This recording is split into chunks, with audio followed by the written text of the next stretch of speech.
आकाशवाणी भोपाल से प्रस्तुत हैं प्रादेशिक समाचार।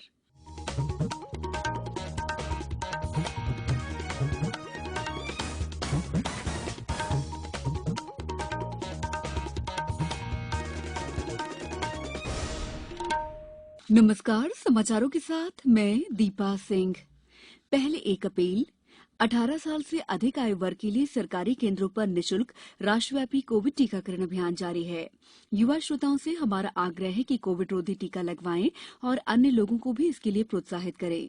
कोविड स्वास्थ्य के लिए खतरा बना हुआ है। ऐसे में एहतियाती उपायों के पालन में कोताही न बरतें। जब तक जरूरी न हो घर से बाहर न निकलें और 3 सरल उपायों का पालन करें। मास्क लगाएं, 2 गज की सुरक्षित दूरी बनाए रखें, बार-बार हाथ धोएं और साफ सफाई रखें।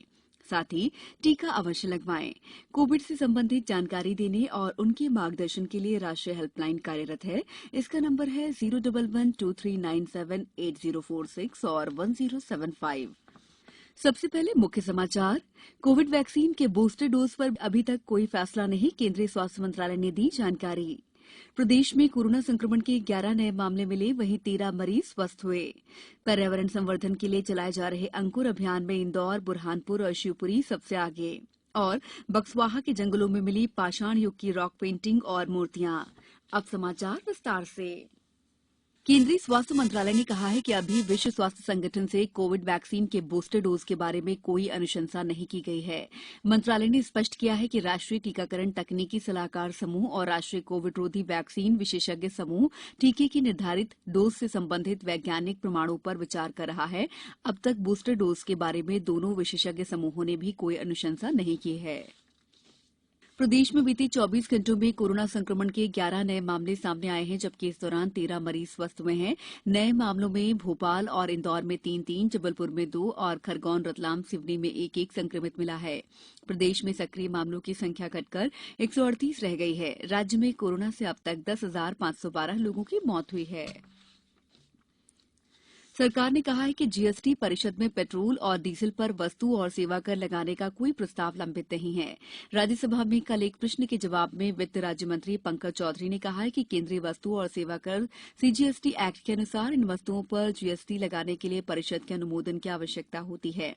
उन्होंने कहा कि जीएसटी परिषद में अभी तक इन वस्तुओं पर कर लगाने से संबंधित कोई प्रस्ताव नहीं आया है। गौरतलब है कि जीएसटी परिषद के सदस्यों में केंद्र और राज्य सम्मिलित हैं।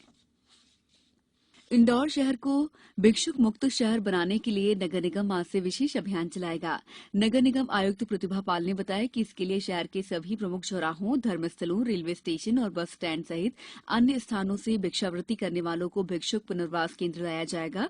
यहां इनके रहने और खाने की व्यवस्था के साथ ही रोजगार की भी व्यवस्था की जाएगी। सुश्री पाल ने बताया कि इस अभियान में सामाजिक कल्याण विभाग और स्वयंसेवी संगठनों का भी सहयोग लिया जाएगा। सरकार ने पिछले 3 वर्ष में 2,38,000 से अधिक कंपनियों को फर्जी कंपनियों के रूप में पहचान की है। कॉर्पोरेट मामलों के राज्य मंत्री राव इंद्रजीत सिंह ने राज्यसभा में कहा है कि सरकार ने पिछले 3 साल के दौरान फर्जी कंपनियों की पहचान करने और उनके खिलाफ कार्रवाई करने के लिए विशेष अभियान चलाया जाएगा। मुंबई में सबसे अधिक 52,869 फर्जी कंपनियों की पहचान हुई है। इसके बाद दिल्ली में 45,000 और हैदराबाद में 20,000 कंपनियों की पहचान की गई है। कोविड महामारी के दौरान प्रधानमंत्री गरीब कल्याण अन्न योजना के तहत 600 लाख टन से अधिक खाद्यान्न आवंटित किया गया है। इस महीने की 14 तारीख तक राज्य और केंद्र शासित प्रदेश इनमें से 400 लाख टन से अधिक खाद्यान्न का उठाव कर चुके हैं। उपभोक्ता मामले, खाद्य और सार्वजनिक वितरण राज्य मंत्री साध्वी निरंजन ज्योति ने जानकारी दी है कि केंद्र सरकार ने राष्ट्रीय खाद्य सुरक्षा अधिनियम के तहत करीब 80 करोड़ लाभार्थियों को मुफ्त में खाद्यान्न देने का फैसला किया है। समाचारों में वक्त है ब्रेक का। कोविड-19 से बचाव और सुरक्षित रहने के 3 उपाय। मास्क लगाएं, 2 गज दूरी है जरूरी, सुरक्षित दूरी रखें, हाथ और मुंह साफ रखें।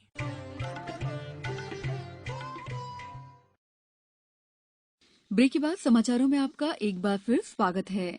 प्रदेश में पर्यावरण सुरक्षा और संवर्धन के लिए चलाए जा रहे अंकुर अभियान के क्रियान्वयन से इंदौर जिला प्रदेश के सर्वश्रेष्ठ 3 जिलों में शामिल हो गया है। जिले में विगत जून माह से शुरू हुए इस अभियान में अब तक 13,266 पौधों का रोपण किया जा चुका है। इंदौर के साथ ही बुरहानपुर और शिवपुरी प्रथम 3 जिलों में शामिल है। गौरतलब है कि प्रदेश में हरित क्षेत्र में वृद्धि, पर्यावरण संरक्षण और प्राणवायु से समृद्ध प्रदेश बनाने के लिए जन सहभागिता से अभियान चलाया जा रहा है, जिसका उद्देश्य वृक्षों द्वारा वातावरण में ऑक्सीजन का उत्सर्जन बढ़ाना है। छतरपुर के बक्सवाहा के जंगल में पुरातत्व विभाग को पाषाण युग की रॉक पेंटिंग और अति प्राचीन मूर्तियां मिली हैं। भारतीय पुरातत्व विभाग के अनुसार बक्सवाहा के जंगल में सर्वे के दौरान पाया गया है कि यहां पर 3 बड़ी रॉक पेंटिंग और अति प्राचीन मूर्तियां हैं। विभाग ने डॉक्टर सुचेत नयन के नेतृत्व में क्षेत्र का सर्वे 10 से 12 जुलाई के बीच किया था। रिपोर्ट के अनुसार एक रॉक पेंटिंग लाल रंग की है। ये आग की खोज से पहले की बताई जा रही है। दूसरी पाषाण युग से मध्यकाल की है। ये लाल रंग और चारकोल से बनाई गई है। तीसरी रॉक पेंटिंग मानव इतिहास को दर्शाती है। इसमें पहाड़ों और गुफाओं पर युद्ध के चित्र उकेरे गए हैं। सर्वे में बक्सवाहा के गांव में भगवान गणेश और हनुमान के अलावा चंदेल और कलचुरी कालीन मूर्तियां भी मिली हैं। संयुक्त राष्ट्र ने जोर देकर कहा है कि कोरोना महामारी के कारण बंद स्कूल जल्दी ही खोले जाने चाहिए। अनुमान है कि महामारी के कारण 60 करोड़ से अधिक बच्चों की शिक्षा पर बुरी तरह असर पड़ा है। यूनिसेफ के प्रवक्ता जेम्स एल्डर ने कल जिनेवा में पत्रकारों से बातचीत में कहा कि दूरस्थ शिक्षा लाखों विद्यार्थियों की पहुंच से बाहर है, जिससे स्कूलों में सुरक्षा, मैत्री, मिलजुल कर खाने पीने की संस्कृति का स्थान चिंता, खीज, व्यग्रता और हिंसा ने ले लिया है। यूनिसेफ प्रवक्ता ने कहा है कि कोविड संकट में स्कूल सबसे आखिर में बंद किए जाने और सबसे पहले खोले जाने चाहिए थे। उन्होंने स्कूलों की बजाय बार और पब फिर से खोलने को भारी भूल बताया। टोक्यो ओलंपिक के छठे दिन आज महिला हॉकी में पूल ए में भारत और ब्रिटेन के बीच मुकाबला जारी है। वहीं बैडमिंटन के महिला सिंगल्स में भारत की पीवी सिंधु का मुकाबला हांगकांग की चिंग नगी से होगा, जबकि पुरुष सिंगल्स में बी साई प्रणीत का मुकाबला नीदरलैंड्स के मार्क कालजोव से होगा। तीरंदाजी में पुरुष व्यक्तिगत स्पर्धा में तरुण दीवराय और यूक्रेन के ओलेक्सी हनबिन से खेलेंगे। वहीं प्रवीण जाधव गाल्सन बजारझापोव के साथ निशाने लगाएंगे। महिला व्यक्तिगत स्पर्धा में दीपिका कुमारी भूटान की कारमा से खेलेंगी। मुक्केबाजी में महिलाओं के 69 किलोग्राम मिडिल वेट वर्ग में पूजा रानी का सामना अल्जीरिया की इजार्क चौप से होगा। अब कुछ समाचार संक्षेप में। गुजरात में हड़प्पा काल का नगर धौलावीरा यूनेस्को की विश्व धरोहर स्थल सूची में शामिल हो गया है। अब भारत में विश्व धरोहर स्थलों की संख्या 40 हो गई है। भारतीय खिलाड़ी कुणाल पंड्या के कोरोना पॉजिटिव होने के कारण श्रीलंका के साथ कल का दूसरा T20 मुकाबला स्थगित कर दिया गया था। इंदौर की महिला नेत्री अर्चना जायसवाल को मध्यप्रदेश महिला कांग्रेस का प्रदेश अध्यक्ष मनोनीत किया गया है। मध्यप्रदेश विज्ञान और प्रौद्योगिकी विभाग द्वारा आयोजित सीपीसीटी स्कोर कार्ड परीक्षा 8 अगस्त को प्रदेश के विभिन्न परीक्षा केंद्रों पर होगी। होशंगाबाद जिलों में कोविड-19 वैक्सीनेशन अभियान के तहत आज वैक्सीन का प्रथम और दूसरा डोज लगाया जाएगा। राजगढ़ जेल में जिला विधिक सेवा प्राधिकरण द्वारा लीगल एंड क्लिनिक की स्थापना की गई है।